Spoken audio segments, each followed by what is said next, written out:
నమస్కారం. ఎలా ఉన్నారండి అందరూ? బాగున్నారా? నేనైతే చాలా బాగున్నాను. సో, ఈరోజు మన స్టోరీ వచ్చేసి 'నిన్ను కోరి' పార్ట్ 9. సో, లేట్ చేయకుండా స్టోరీలోకి వెళ్ళిపోదాం. స్టోరీ విన్న తర్వాత హైప్ ఆప్షన్‌ని క్లిక్ చేసి పాయింట్స్ ఇవ్వడం మాత్రం అస్సలు మర్చిపోవద్దు. సో, అండ్ అలాగే స్టోరీ ఎలా ఉంది, ఏంటి అనేది కూడా కామెంట్ చేయండి. Thank you. సరే వదినా, మీరు వెళ్ళి పడుకోండి అని చెప్పి సావిత్రి అక్కడి నుండి వెళ్ళిపోతుంది. గదిలోకి వెళ్ళిన భాను కంగారుగా అటు ఇటు తిరుగుతూ విక్రమ్కి కాల్ చేస్తుంది. ఎన్నిసార్లు చేసినా విక్రమ్ ఫోన్ కలవడం లేదు. దాంతో భాను కోపంతో ఫోన్ని బెడ్ మీద విసిరేసి కూర్చుంది. ఎక్కడున్నావురా స్వామి, ఇక్కడ నాకు పైంతో పిచ్చి పట్టేలా ఉంది అనుకుంటూ ఉంది. అంతలో భాను ఫోన్ రింగ్ అయిన సౌండ్ రావడంతో వెంటనే లిఫ్ట్ చేసింది. ఇంతసేపు ఎక్కడున్నావు? ఎన్నిసార్లు కాల్ చేసినా కలవడం లేదు. అయినా నువ్వు ఇక్కడే ఉండి కూడా అత్తయ్యకి ఎందుకు చెప్పలేదు? రేపు వస్తా అని ఎందుకు చెప్పావు? అసలు ఇక్కడ ఏమవుతుందో తెలుసా అంటూ అరుస్తుంది. అది అవతల వాళ్ళు కొంచెం ఆగు, కాస్త మాకు కూడా మాట్లాడే అవకాశం ఇవ్వు డియర్. ప్రియుడితో మాట్లాడాలి అని అలా ఆరాటపడుతున్నావు అనుకుంటా. భానుకి ఏదో అనుమానం వచ్చి ఎవరు నువ్వు అని అడుగుతుంది. అతను గట్టిగా నవ్వి 4 రోజుల్లో నీ మెడలో తాళి కట్టేవాడిని, నువ్విలా అడగడం ఏమైనా బాగుందా చెప్పు అంటాడు. భాను ఒక్కసారి షాక్ అయి విశాల్ అంటుంది కంగారుగా. పర్వాలేదే, బాగానే గుర్తుపట్టావు నన్ను అంటాడు విశాల్. భాను కంగారుగా విక్రమ్ నీ దగ్గర ఎందుకుంది, తనెక్కడున్నాడు అంటుంది. ఆగు ఆగు భాను, ఎందుకంత కంగారు పడతావు? నీ విక్రమ్ నా దగ్గరే సేఫ్గా ఉన్నాడు. అంటే నేను నీ ప్రియుణ్ణి కిడ్నాప్ చేశానన్నమాట. అది వినగానే భాను ఏంటి అని గట్టిగా అరుస్తుంది. కూల్ కూల్ భాను, ఇంట్లో ఎవరైనా వస్తారు. ఎందుకు విక్రమ్ని కిడ్నాప్ చేశావు? నీకేం కావాలి? చెప్తాను భాను, అన్నీ చెప్తాను. వాడికేం కాకూడదు అంటే నువ్వు నేను చెప్పినట్లు చేయాలి. నువ్వు చేస్తావు, నాకు తెలుసు అనగాని భాను ఏడుస్తూ ఏం చేయాలో చెప్పు, చేస్తాను, కానీ విక్రమ్ని మాత్రం ఏం చేయకు అంటుంది. గుడ్ గర్ల్, అయితే ఇప్పుడు నువ్వు హ్యాపీగా పడుకో. ఏం చేయాలో పొద్దున్నే మీ ఇంటికి వచ్చి చెప్తాను అంటాడు. ఈలోగా నీ వెధవ తెలివితేటలు వాడి ఏమైనా చేసావనుకో, విక్రమ్ ఇంకా ఎప్పటికీ నీకు కనిపించకుండా చేసే పూచి నాది అంటాడు. అది భాను కంగారుగా లేదు లేదు, నేనేం చెయ్యను, కానీ దయచేసి విక్రమ్ని మాత్రం ఏం చెయ్యకు అంటుంది ఏడుస్తూ. అరే భాను, నువ్వు ఏడవకు, నువ్వు ఏడుస్తే నేను చూడలేను అంటాడు విశాల్. విశాల్ అలా అంటుంటే భానుకి కోపం వస్తుంది, కానీ ఏం చెయ్యలేని పరిస్థితిలో ఉంది. సరే భాను, ఇంకా నువ్వు పడుకో, నేను చేయాల్సిన పని ఒకటి ఉంది అని చెప్పి విశాల్ కాల్ కట్ చేస్తాడు.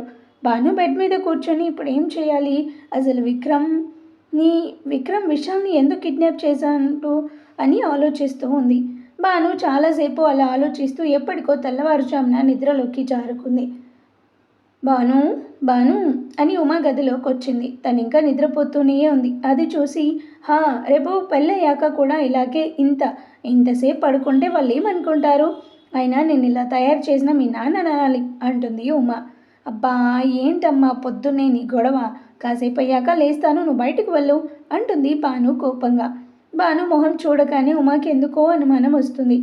ఏమైంది భాను, నీ మొహం అంతా అలా వాడిపోయింది, నైట్ అంతా నిద్రపోలేదా ఏంటి అంటుంది ఉమా పక్కన కూర్చొని. అలా ఏం లేదమ్మా, నేను బాగానే ఉన్నాను. ఏమైంది భాను అని ప్రేమగా మళ్ళీ అడిగింది ఉమా. ఉమా అలా అడిగేసరికి భాను కళ్ళల్లో నీళ్లు తిరిగాయి, కానీ అవి కనిపించకుండా అబ్బా అలా ఏం లేదమ్మా, నేను బాగానే ఉన్నాను, నువ్వు వెళ్ళు, నేను ఇప్పుడే ఫ్రెష్ అయ్యి కిందికి వస్తాను అని చెప్పి ఉమాను ఇంకా ఏం మాట్లాడకుండా చేసి అక్కడి నుండి పంపించింది భాను. ఉమా వెళ్ళగానే భాను విక్రమ్ గురించి ఆలోచిస్తూ బెడ్ మీద కూర్చుంది. అలా కాసేపు అయ్యాక మెల్లగా ఫ్రెష్ అవ్వడానికి వెళ్ళింది. భాను బయటికి రాగానే ఫోన్ మెసేజ్ టోన్ వినిపించి వెంటనే వెళ్ళి ఏంటా అని ఓపెన్ చేసి చూసింది. విక్రమ్ ఫోన్ నుండి ఒక వీడియో రావడంతో ఏమై ఉంటుందా అని కంగారుగా చూసింది. ఆ వీడియో ఓపెన్ చేయగానే షాక్ అయింది. విక్రమ్ ఒంటి నిండా రక్తం, దెబ్బలతో ఉన్నాడు, స్పృహలో లేడు. విక్రమ్ని అలా చూస్తూ ఉంటే భానుకి కళ్ళలో నుండి నీళ్లు ఆగకుండా వస్తూనే ఉన్నాయి. కోపం, భయంతో రెండు ఒకేసారి వస్తున్నాయి భానుకి. వెంటనే విశాల్కి కాల్ చేసింది. విశాల్ భాను నెంబర్ చూసి నవ్వుతూ ఫోన్ లిఫ్ట్ చేశాడు. గుడ్ మార్నింగ్ భాను, నైట్ అంతా బాగా నిద్ర పట్టిందా అని అడుగుతాడు. వీడియో చూసావా భాను, ఎలా ఉంది, నీకు నచ్చిందా? అసలైతే నేనే డైరెక్ట్గా వచ్చి మీ రొమాన్స్ని మీకు చూపిద్దాం అనుకున్నా, కానీ ఇప్పుడు నిన్ను కలవకూడదంట పెళ్ళయ్యే వరకు, అందుకే ఇలా ఫోన్లో పంపించాను అంటాడు విశాల్. భానుకి విషయాలు చెప్పేది సరిగ్గా అర్థం కాలేదు, కానీ తన మాటలు వింటుంటే కోపాన్ని తట్టుకోలేకపోయింది. ఇంకా ఆగలేక అసలు నీకేం కావాలి చెప్పు, ఎందుకు విక్రమ్ని అలా చేశావు అంటుంది గట్టిగా. భాను చెప్పింది విని విశాల్ ఏమీ తెలియనట్లు విక్రమ్ని నేనేం చేశాను, అసలు నీకు ఏం వీడియో వచ్చింది అని అమాయకంగా అని ఉండు ఇప్పుడే నా ఫోన్ చూస్తాను అంటాడు. అయ్యయ్యో భాను, నీకు ఈ వీడియో వచ్చిందా, అయ్యో ఎంత పని అయిపోయింది. భానుకి విషయాలు చెప్పేది ఏం అర్థం కాక ఈ వీడియో అంటే ఏంటి అని అడుగుతాడు. ఏం లేదు భాను, నిన్న నువ్వు నీ ప్రియుడు మేడ మీద చేసిన పనిని నా ఫోన్లో బంధించాను, అదే నీకు పంపించాను అనుకున్నా కానీ అంటూ చెప్పడం ఆపేశాడు. భాను కంగారుగా కానీ ఏంటి చెప్పు అంటుంది. ఏం లేదు భాను, ఆ వీడియో నీకు అనుకొని మామయ్య గారికి పంపించాను అంటాడు. అది వినగానే భాను షాక్లో ఫోన్ కింద పడేసింది. హలో భాను, హలో అంటాడు విశాల్. వెంటనే భాను కంగారుగా శంకర్ గది దగ్గరికి వెళ్ళింది. అప్పుడే శంకర్ కంగారుగా బయటకు వెళ్ళడం చూసింది. భాను గదిలోకి వెళ్ళి చూసింది. ఫోన్ బెడ్ మీద ఉండడం చూసి కంగారుగా వెళ్ళి ఫోన్ అంతా చెక్ చేసింది, కానీ అందులో ఏం లేదు. భాను కొంచెం ఊపిరి తీసుకొని మళ్ళీ తన గదిలోకి వెళ్ళిపోతుంటే వెనక నుండి శంకర్ పిలుస్తాడు, కానీ భాను అది పట్టించుకోకుండా తన గదికి వెళ్ళింది. భాను ఫోన్ తీసుకొని వెంటనే విశాల్కి కాల్ చేసింది. విశాల్ లిఫ్ట్ చేసి నవ్వుతూ ఏంటి మీ నాన్న ఫోన్ అంతా చెక్ చేసావా అని అడుగుతాడు. భాను కోపంగా నీకేం కావాలి అసలు, ఎందుకు నన్ను ఇలా టార్చర్ చేస్తున్నావు, విక్రమ్ని వదిలే అంటుంది. టార్చర్ ఏంటి భాను, నువ్వు అలా మాట్లాడుకో, నాకు చాలా బాధగా ఉంటుంది. నువ్వు ఇంతలా చెప్తున్నావు కాబట్టి ఇవన్నీ వదిలేస్తా, కానీ నాకేంటి లాభం అంటాడు. నీకేం కావాలో చెప్పు చేస్తాను అంటుంది. నిజంగా చేస్తావా? చేస్తాను, నా విక్రమ్ కోసం ఏమైనా చేస్తాను. అయితే పెళ్ళికి ముందే మన శోభనం కావాలి అంటాడు. ఆ మాట వినగానే భాను గుండెల్లో పిడుగుపడ్డట్టు అయింది. ఇంకా నిలబడలేక కింద కూర్చుండిపోయింది. భాను ఏం మాట్లాడకపోయేసరికి విశాల్ హలో భాను ఉన్నావా అంటాడు కొంచెం గట్టిగా. ఇప్పుడే నువ్వేం చెప్పొద్దు భాను, నాకు ఈవినింగ్ వరకు బాగా ఆలోచించుకొని చెప్పు అని కాల్ కట్ చేశాడు. విశాల్ ఫోన్ పెట్టేసి గట్టిగా నవ్వుతూ నీ మెడలో తాళి కట్టిన తర్వాత ఇంతకన్నా ఎక్కువ నరకం చూపిస్తా భానుమతి అనుకుంటూ ఏదో ఆలోచన మీద అవును ఇలా చేస్తే ఆ ఇంట్లో ఇంకా ఎవరూ మనశ్శాంతిగా ఉండరు, ఇప్పుడే వెళ్ళి వీళ్ళ ప్రేమాయణాన్ని వాళ్ళకి చూపిద్దామనుకొని ఎవరికో కాల్ చేస్తాడు. వాళ్ళు కాల్ లిఫ్ట్ చేయగానే ఒక కూతురు తీసిన పరువు ఇంకో కూతురు నిలబెడుతుంది అనుకుంటున్నావా శంకర్రావు, శంకర్ని అతను చెప్పింది అర్థం కాక ఎవరు నువ్వు ఏం మాట్లాడుతున్నావు అంటాడు. నీ చిన్న కూతురు తీయపోయే నీ పరువు గురించి అంటాడు గట్టిగా నవ్వుతూ. శంకర్ కోపంగా ఏం మాట్లాడుతున్నావు అసలు, ఎవడ్రా నువ్వు, నా కూతురు గురించి ఇలా మాట్లాడడానికి నీకెన్ని గుండెలు, అరే శంకర్ గారు ఆవేశపడకండి, ముందు నేను చెప్పేది కూల్గా వినండి, తర్వాత మీ ఇష్టం అంటాడు. శంకర్ కోపంగా నాకేం వినాలని లేదు అని చెప్పి కాల్ కట్ చేశాడు. విశాల్ కోపంగా మళ్ళీ కాల్ చేస్తాడు. శంకర్ లిఫ్ట్ చేసి ఏంటి ఆటలుగా ఉందా నీకు, నేనేం వినను అని చెప్పానుగా, మళ్ళీ ఎందుకు కాల్ చేశావంటాడు శంకర్ గట్టిగా. అంత కోపం ఎందుకండి శంకర్ గారు, సరే వినకండి, నేను ఒక వీడియో పంపిస్తాను, అందులో మీ కూతురు ప్రేమాయణం చూసి సంతోషించండి అని అంటారు. శంకర్ అంతా ఈ మాట్లాడకుండా ఫోన్ కట్ చేశాడు. కాసేపటికి వాట్సాప్లో ఒక వీడియో వచ్చింది. అది ఓపెన్ చేసి చూడగానే శంకర్ ఇంకా మాట్లాడలేక అలాగే బెడ్ మీద పడిపోయాడు. కాసేపటికి మళ్ళీ కాల్ రావడంతో కంగారుగా లిఫ్ట్ చేశాడు. ఇప్పుడేమంటారు శంకర్ గారు, మీ కూతురు భాను చేసిన దానికి తను కూడా మీ పెద్ద కూతురు చేసినట్లే మీ పరువును గంగలో ముంచి వాడితో లేచిపోతుంది. పాపం ఆ విశాల్ నీ కూతురు చేసే దాని గురించి తెలియక పెళ్ళికి రెడీ అవుతున్నాడు. ఇప్పుడు కనుక తను ఈ వీడియో చూస్తే ఏమవుతాడో ఏంటో. హలో శంకర్ గారు ఉన్నారా, హలో అంటూ కాల్ కట్ చేసి విశాల్ గట్టిగా నవ్వుతాడు. శంకర్ ఫోన్ పక్కన పడేసి ఆలోచిస్తూ ఉన్నాడు. భాను కూడా ఒక పక్క విక్రమ్ గురించి, ఇంకో పక్క విశాల్ చెప్పిన దాని గురించి ఆలోచిస్తూ ఉండిపోయింది. అప్పుడే భాను భాను అంటూ ఉమా మళ్ళీ గదిలోకి వచ్చింది. భాను ఇంకా రెడీ అవ్వకుండా అలాగే ఉండటం చూసి ఏమైందే నీకు, ఇంకా ఇలాగే ఉన్నావు, అవతల పెద్దమ్మ పిన్ని వాళ్ళందరూ వచ్చేస్తున్నారు అంటుంది చాలా సంతోషంగా ఉమా. భాను నుండి ఎలాంటి సమాధానం రాకపోవడంతో ఏమైంది, తొందరగా రెడీ అవుదులే అంటూ భాను చేయి పట్టుకుంది ఉమా.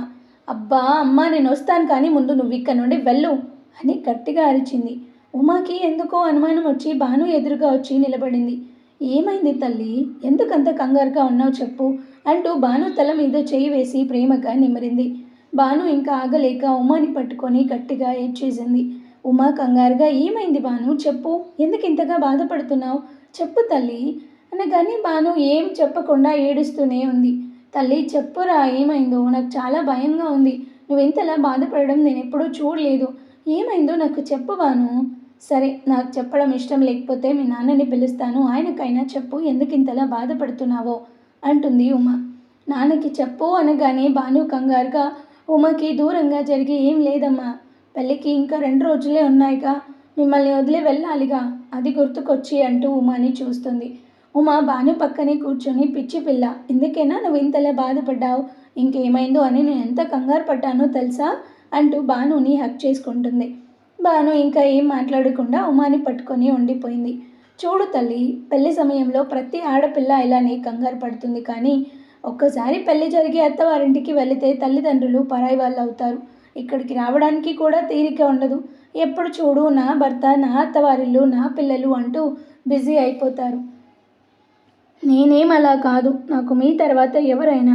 ఉమా నవ్వుతూ నేను మీ అమ్మమ్మ వాళ్ళతో ఇలాగే చెప్పాను, కానీ ఏమైంది, మీ నాన్నని పెళ్లి చేసుకున్న కొన్ని నెలలకే నువ్వు కడుపులో పడ్డావు. అప్పటి వరకు ఏ పండగకో పబ్బానికో వెళ్ళేదాన్ని మీ అమ్మమ్మ వాళ్ళ ఇంటికి, కానీ నువ్వు పుట్టావు, ఇంకా నా లోకం మొత్తం నువ్వు మీ నాన్న అంతే. ఎన్నిసార్లు నా పుట్టింటి నుండి కబురు వచ్చినా మిమ్మల్ని వదిలి వెళ్ళేదాన్ని కాదు, ఇంకా రేపు నువ్వు కూడా అంతే అంటూ భానుని చూస్తుంది. కానీ అప్పటికే భాను ఏడుస్తూ ఉంది. అది చూసి ఉమా కూడా బాధపడింది. సరే, నువ్వు ఇంకా ఏం ఆలోచించకుండా వెళ్ళి తొందరగా రెడీ అవ్వు అని చెప్పి భాను నుదుటి మీద ముద్దు పెట్టి ఉమా అక్క నుండి బయటికి వెళ్ళిపోయింది. భాను మళ్ళీ విషయాలు చెప్పిన దాని గురించి ఆలోచిస్తూనే ఫ్రెష్ అవ్వడానికి వెళ్ళింది. ఉమా భాను దగ్గర నుండి శంకర్ దగ్గరికి వెళ్ళింది.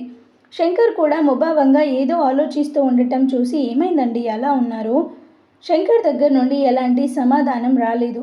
ఉమా మళ్ళీ శంకర్ భుజం మీద చేయి వేసి పిలుస్తుంది. శంకర్ కంగారుగా ఉమా వైపు చూస్తాడు. ఏమైందండి, ఎందుకంత కంగారు పడుతున్నారు? ఏం లేదు, నేను బాగానే ఉన్నాను, ఏమైనా కావాలా ఇలా వచ్చావు అని అడుగుతాడు శంకర్. ఉమా శంకర్ చేతిని పట్టుకొని ఏమైందో చెప్పండి, మీరు దేని గురించో కంగారు పడుతున్నారు, అదేంటో నాతో చెప్పండి కానీ శంకర్ ఒక్క నిమిషం ఆలోచించి ఏం లేదు ఉమా, పెళ్ళికి ఇంకా 2 రోజులు ఉన్నాయి, భాను వెళ్ళిపోతుంది అని తలుచుకుంటేనే బాధగా ఉంది అంటాడు. ఉమా శంకర్ని చూస్తూ మీరు కూడా ఏంటండి చిన్నపిల్లల్లా చేస్తారు, అయినా అది ఎంత దూరం వెళ్తుంది చెప్పండి, మహా అయితే 2 గంటల ప్రయాణం అంతేగా అంటూ శంకర్కి ధైర్యం చెప్తుంది ఉమా. అయినా ఏంటండి ఇది, అక్కడ భాను మీలాగే బాధపడుతూ ఉంది, మనకి దూరంగా వెళ్తున్నా అని, మీరెలా ఉన్నారు అని దానికి తెలిస్తే అది ఇంకా ఎక్కువ బాధపడుతుంది. ఉమా అలా అనగానే శంకర్ కొంచెం స్థిమితపడి భాను ఎక్కడుంది అని అడుగుతాడు. తన గదిలో ఉంది, తొందరగా ఫ్రెష్ అవ్వమని చెప్పి ఇలా వచ్చాను అంటుంది ఉమా. శంకర్ కూడా ఫ్రెష్ అయి భాను కోసం తన గదికి వెళ్ళాడు. కానీ అక్కడ భాను లేకపోవడంతో కంగారుగా రూమ్ మొత్తం చూశాడు. భాను ఎక్కడా లేదు. వెంటనే ఉమా అని గట్టిగా అరుస్తాడు. శంకర్ అరుపుకి ఉమా భయంగా అక్కడికి వెళ్తుంది. ఏమైందండి, ఎందుకు అలా అరిచారు అని అడుగుతుంది. భాను ఎక్కడుంది, ఇక్కడే ఉంది అని చెప్పావుగా, కానీ ఇక్కడ లేదు, ఎటుపోయిందో చూడు అంటాడు కంగారుగా. భాను ఇప్పుడే కిందికి వచ్చిందండి. ఏమైందండి, మీరెందుకో చాలా కంగారు పడుతున్నారు. ఉమాని చూసి ఏం లేదు కానీ నువ్వెళ్ళు, నేను వస్తాను అంటాడు. శంకర్ ప్రవర్తన చూసి ఉమాకి ఏదో అనుమానంగా ఉంది, కానీ తననేం అడగలేక అక్కడి నుండి వెళ్ళిపోయింది. వదిన ఎక్కడికి వెళ్ళావు, అన్నీ రెడీగా ఉన్నాయి, భానుని పెళ్లి కూతురు చేయడం మొదలు పెడదామంటూ వచ్చింది సావిత్రి. వదిన మొదలు పెడదాం అంటూ భానుని తీసుకువెళ్ళి కూర్చోబెట్టింది ఉమా. తర్వాత భానుకి బొట్టు పెట్టి అమ్మమ్మ వాళ్ళు తెచ్చిన బట్టలు పెట్టి రెడీ చేయమని సుమా దీపాలకి చెప్పింది ఉమా. సరే ఆంటీ అంటూ ఇద్దరూ వచ్చి భానుని గదిలోకి తీసుకొని వెళ్ళారు. ఎప్పుడూ గలగలా మాట్లాడే భాను ఇలా ఉండటం వాళ్ళకు అస్సలు నచ్చలేదు. వాళ్ళు భానుతో మాట్లాడాలి అని చాలా ట్రై చేశారు, కానీ భాను నుండి ఎలాంటి సమాధానము లేదు. దానికి సుమ, దీప చాలా బాధపడ్డారు, కానీ వాళ్ళు ఎన్ని చెప్పినా భాను మాట్లాడడం లేదు. ఇంకా వాళ్ళు చేయడానికి ఏం లేక భానుని తొందరగా రెడీ చేశారు.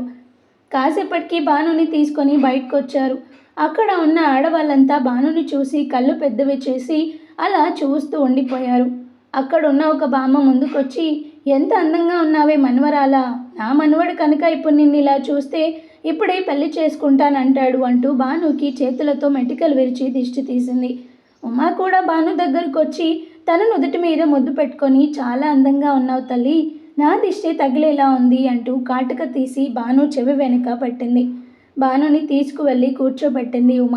తర్వాత అందరూ వచ్చి తనని ఆశీర్వదించారు. ఉమ శంకర్ని కూడా అక్కడికి రమ్మని పిలిచింది. శంకర్ చాలా ముభావంగా ఉన్నాడు. మొహంలో అస్సలు ఆనందమే లేదు. ఏదో అలా వచ్చి భానుని ఆశీర్వదించి వెళ్ళిపోయాడు. శంకర్ అలా వెళ్ళడం ఉమాకి చాలా బాధేసింది. ఎందుకు ఈయన ఇలా ఉన్నాడు? భానుకి సంబంధించి ఏ చిన్న విషయాన్ని అయినా కూడా ఈయన చాలా గొప్పగా చేసుకునేవారు. కానీ ఇప్పుడు భాను జీవితానికి సంబంధించిన ఇంత పెద్ద వేడుకలో ఇలా ఎందుకు ఉన్నాడు అని ఆలోచిస్తూ ఉంది ఉమ. అక్కడున్న అందరూ భానుని చూసి చాలా సంతోషంగా ఉన్నారు. కానీ భాను మొహంలో మాత్రం ఎలాంటి ఆనందం లేదు. విశాల్ చెప్పిన దాని గురించి ఆలోచిస్తూ ఉంది. అలా కాసేపటికి ఆ తంతంతా పూర్తయింది. సుమా, దీప వాళ్ళు కూడా భానుని గమనిస్తూనే ఉన్నారు. భాను దేని గురించో బాగా ఆలోచిస్తూ ఉంది. అది ఏమై ఉంటుంది అని అడుగుతుంది దీప. ఇంకా దేని గురించి? విక్రమ్ గురించి అనుకుంటా అంటుంది సుమ. అక్కడ భాను గదిలో కూర్చుని ఏం చేయాలా అని ఆలోచిస్తూ విశాల్ పంపిన వీడియోని పదే పదే చూస్తూ ఉంది. అప్పుడే విశాల్ తనకి కాల్ చేయడం చూసి భానుకి ఏం చేయాలో తెలియక కాల్ కట్ చేసింది. విశాల్ మళ్ళీ కాల్ చేశాడు. ఇంకా భాను ఏం చేయలేక కాల్ లిఫ్ట్ చేసింది. ఏంటి భాను, ఎందుకలా ఆలోచిస్తూ నీ బుర్ర పాడు చేసుకుంటావు చెప్పు. సైలెన్స్గా నేను చెప్పిన దానికి ఓకే చెప్పి నీ ప్రియుడి ప్రాణాలు కాపాడుకో అనగానే భాను ఏడుస్తూ విశాల్ ప్లీజ్ విక్రమ్ నేమ్ చెయ్యకు అని బతిమాలుతుంది. విశాల్ గట్టిగా నవ్వుతూ ఏంటిది, నేను వింటుంది నిజమేనా? ది గ్రేట్ భానుమతి నన్ను బతిమాలుతుందా? అబ్బా, నిజానికే వినడానికి ఎంత బాగుందో తెలుసా? కానీ నేనేం చేస్తాను చెప్పు, నీ వల్ల నేను చాలా డిస్టర్బ్ అయ్యాను, అందుకే ఇలా చేయడం తప్పలేదు అంటాడు. విశాల్ ప్లీజ్ విక్రమ్ని వదిలే, నీ గురించి తను ఎవరికీ చెప్పడు. నువ్వెంత అమాయకంగా ఉన్నావు భాను. వీడు నా గురించి ఎవరికైనా చెప్పాలి అంటే ముందు అసలు వీడికి తెలియాలిగా. చూడు భాను, ఇంకా మాటలొద్దు. నీ దగ్గర ఇంకా 2 గంటలు సమయం మాత్రమే ఉంది. విక్రమ్ ప్రాణాలతో ఉండాలి అంటే నేను చెప్పిన ప్లేస్కి వచ్చి నాకు కాల్ చేయి, నీ ఫోన్ కోసం ఎదురు చూస్తూ ఉంటాను అని చెప్పి కాల్ కట్ చేశాడు. భాను కోపంగా ఫోన్ బెడ్ మీద విసిరేసి ఏడుస్తూ ఉంది. మనం ఇంకా ఇలాగే ఉంటే కాదు, ఎలాగైనా భాను మనసులో ఏముందో తెలుసుకొని తనకి హెల్ప్ చేయాలి అనుకొని భాను కోసం తన గదిలోకి వెళ్ళారు. అప్పటికే భాను ఏడుస్తూ ఉండటం చూసి కంగారుగా వెళ్ళి తన దగ్గరికి వెళ్ళారు ఇద్దరు. భాను ఏమైంది, ఎందుకు ఇంతలా బాధపడుతున్నావు, ఏం జరిగిందో చెప్పవే మాకు. అవును భాను, నిన్నటి నుండి నువ్వు ఇలాగే ఉన్నావు, చాలా బాధపడుతున్నావు. విక్రమ్ నీకోసం తప్పకుండా వస్తాడు. ఈ పెళ్ళి జరగనివ్వడు. అందరికీ ఆ విషయాలు చేసే మోసం గురించి చెప్పి నిన్ను పెళ్లి చేసుకుంటాడు. ఏం కాదు భాను, ధైర్యంగా ఉండు అంటూ భానుని ఓదారుస్తారు. భాను కోపంగా లేచి ఎలా వస్తాడే విక్రమ్, ఆ విశాల్ విక్రమ్ని కిడ్నాప్ చేశాడు అంటూ వాళ్ళని పట్టుకొని గట్టిగా ఏడుస్తుంది. ఏమంటున్నావు భాను నువ్వు? విక్రమ్ని విశాల్ కిడ్నాప్ చేయడం ఏంటి? అయినా నీకెవరు చెప్పారు? భాను విశాల్ పంపించిన వీడియో గురించి ఇంకా విశాల్ భానుని తన దగ్గరికి రమ్మన్న సంగతి మొత్తం చెప్పింది. దీప కోపంగా వాడు అలా చెప్పాడు అని నువ్వు ఎలా ఏడుస్తూ ఉన్నావా? అయినా ఇంతకీ ఆ వీడియో ఏది అంటూ భాను ఫోన్ కోసం చూస్తారు. అందులో ఉన్న వీడియో చూడగానే ఇద్దరూ చాలా కంగారు పడ్డారు. కాసేపు ముగ్గురు ఏం మాట్లాడకుండా అలా ఉండిపోయారు. మరి ఇప్పుడు ఏం చేయాలనుకుంటున్నావు భాను చెప్పు. విశాల్ చెప్పిన ప్లేస్కి వెళ్తాను. భాను నీకేమైనా పిచ్చా? వాడి గురించి తెలిసి కూడా ఎలా వెళ్తాను అంటున్నావు? ఇంకా నాకు వేరే దారి కనిపించడం లేదే. విక్రమ్ని కాపాడాలంటే నేను వెళ్ళక తప్పదు అని అంటుంది. అలాగే ఈ పెళ్లి నుండి తప్పించుకోవడానికి కూడా ఇదే మంచి దారి. ఏమంటున్నావు భాను నువ్వు? మాకేం అర్థం కాలేదు. పెళ్ళిని ఎలా ఆపుతావు? ఎలా అంటే ఇప్పుడు నేను విశాల్ చెప్పిన దగ్గరికి వెళ్తాను. నేను వెళ్ళిన కాసేపటికి మీకు నా లొకేషన్ షేర్ చేస్తాను. అప్పుడు మీరు అక్కడికి రండి. నేను ఎలా అయినా విశాల్ నోటి నుండి వాడు చేసినవన్నీ చెప్పిస్తా. అది మీరు వీడియో తీయండి. తర్వాత మీరు వచ్చి నాన్న వాళ్ళకి చూపించండి. ఇంకా మిగతాదంతా నాన్న చూసుకుంటాడు. భాను చెప్పిందంతా విన్న తర్వాత సుమ ఇంకా దీప కళ్ళు పెద్దవి చేసి చూస్తూ నీ ప్లాన్ బాగానే ఉంది తల్లి, కానీ అలా చేయడం మా వల్ల అవుతుందా చెప్పు.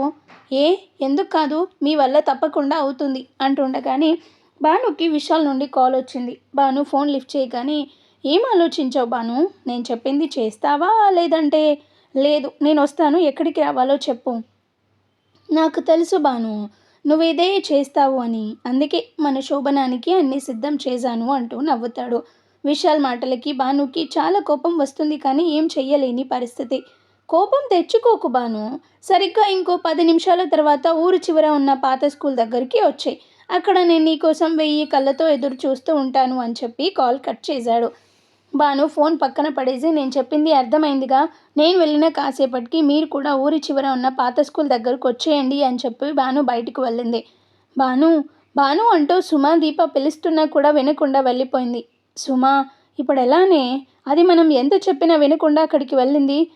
ఎలా ఏముంది దీప, మనం అక్కడికి వెళ్ళి ఆ విషయాల గురించి అందరికీ తెలిసేలా చెయ్యాలి. వదినా, అన్నయ్య గారు మళ్ళీ కిందికి రానేలేదు, ఆయన బాగానే ఉన్నారా అంటూ అడిగింది సావిత్రి.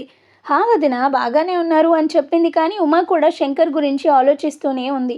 వదిన, ఇంకా మీరు వెళ్ళి పడుకోండి, ఇప్పటికే చాలా లేట్ అయింది, మిగిలినవి పొద్దున చూసుకోవచ్చు అని చెప్పి ఉమా సావిత్రిని అక్కడి నుండి పంపించింది. ఉమా కూడా కాసేపటికి అక్కడి నుండి గదిలోకి వెళ్ళింది. శంకర్ ఇంకా అలానే భాను గురించి ఆలోచిస్తూ ఉన్నాడు. ఉమా వెళ్ళి శంకర్ పక్కన కూర్చొని, ఏమైంది మీకు? అసలు 2 రోజుల నుండి చూస్తూ ఉన్నా చాలా ముభావంగా ఉంటున్నాడు, దేని గురించో చాలా ఎక్కువగా ఆలోచిస్తున్నారు, అడిగితే భాను గురించి అని అబద్ధం చెప్తున్నారు, ఇప్పుడు ఇంకా నాకు నిజం చెప్పండి, ఏమైంది అని ఉమా కొంచెం గట్టిగా అడుగుతుంది శంకర్ని. కానీ శంకర్ దగ్గర నుండి ఎలాంటి సమాధానం లేదు.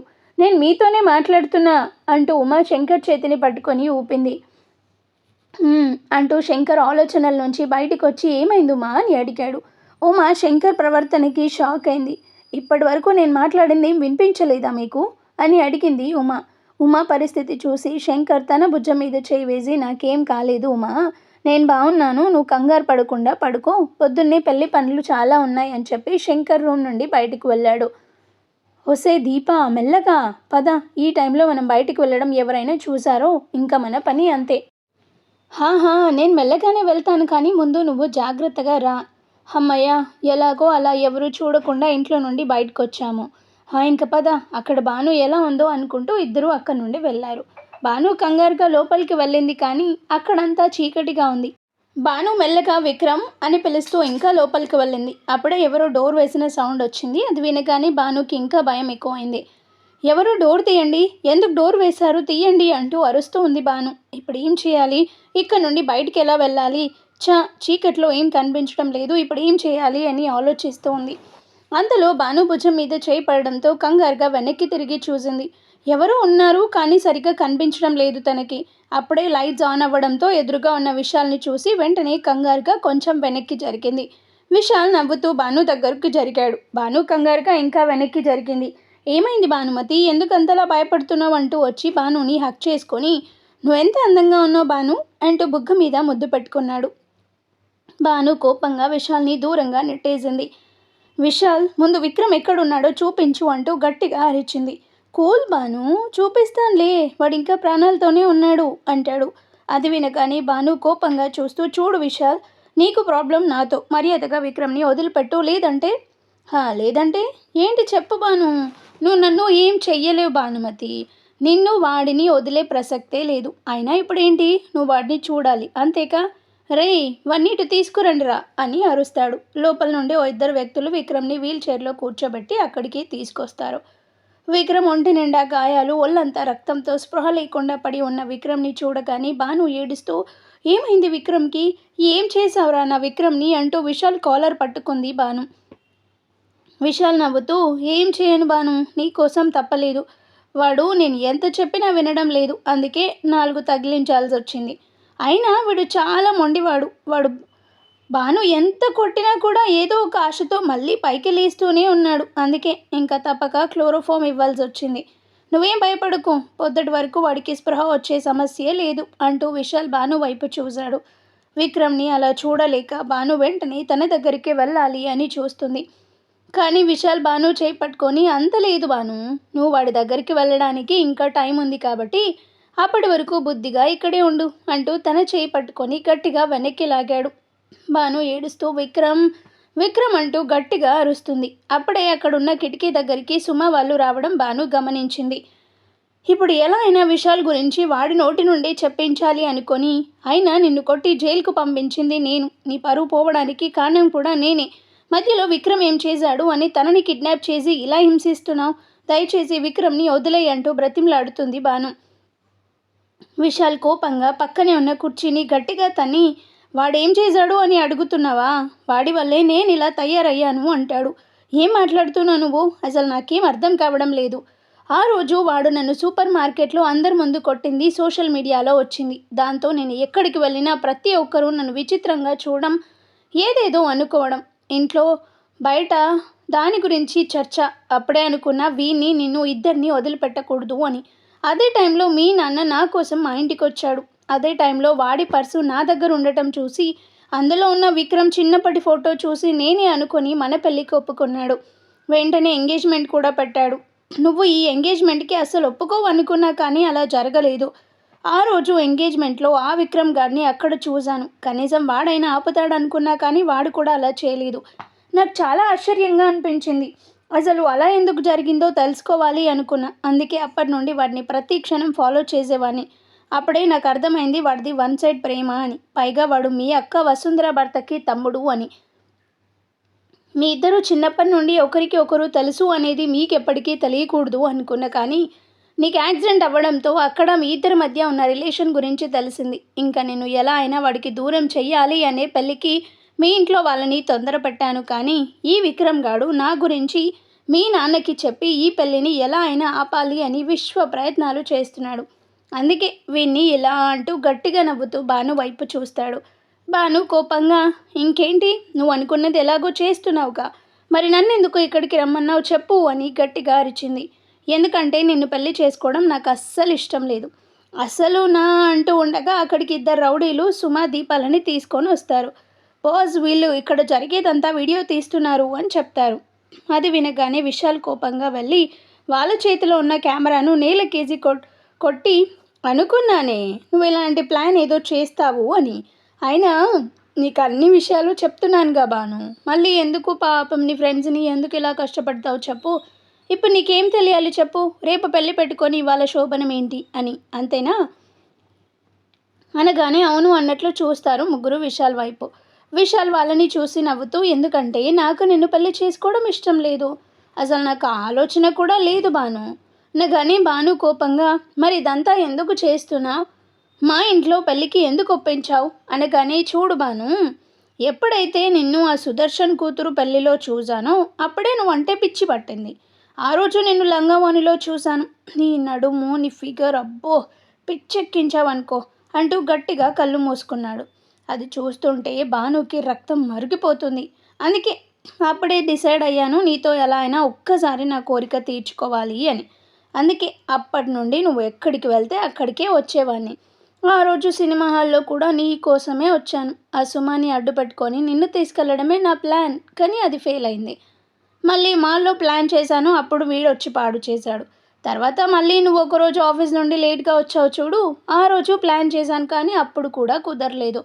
అందుకే ఇంకా తప్పక ఇలా పెళ్ళి వరకు తీసుకొచ్చాను అని విశాల్ చెప్పింది వినగానే ముగ్గురు షాక్లో ఉండిపోయారు.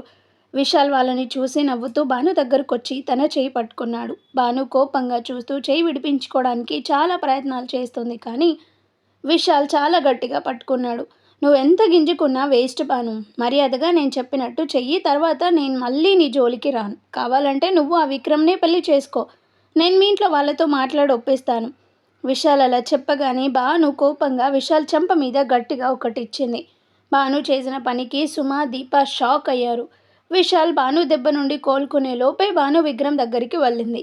విక్రమ్, విక్రమ్ లే, విక్రమ్ లే అంటూ పిలుస్తుంది కానీ విక్రమ్లో ఎలాంటి చలనము లేదు.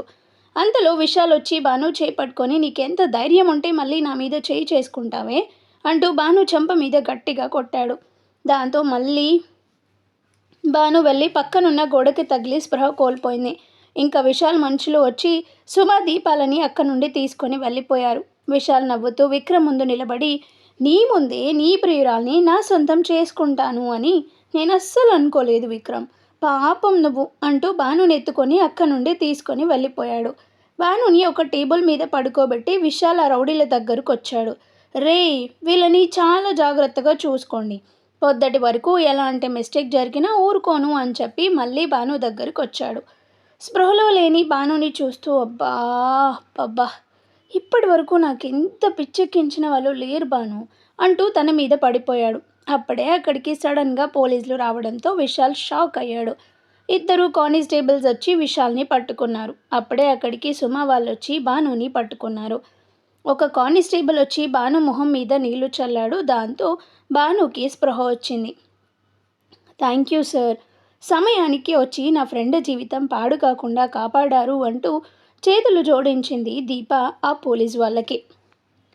మరి ఆ తర్వాత ఏం జరుగుతుంది, ఎలా ఉండబోతుంది స్టోరీ అనేది నెక్స్ట్ ఎపిసోడ్లో చూద్దాం. స్టోరీ నచ్చితే లైక్ చేయండి, షేర్ చేయండి, అండ్ అలాగే స్టోరీ విన్న తర్వాత హైప్ ఆప్షన్ని క్లిక్ చేసి పాయింట్స్ కూడా ఇవ్వండి. Thank you.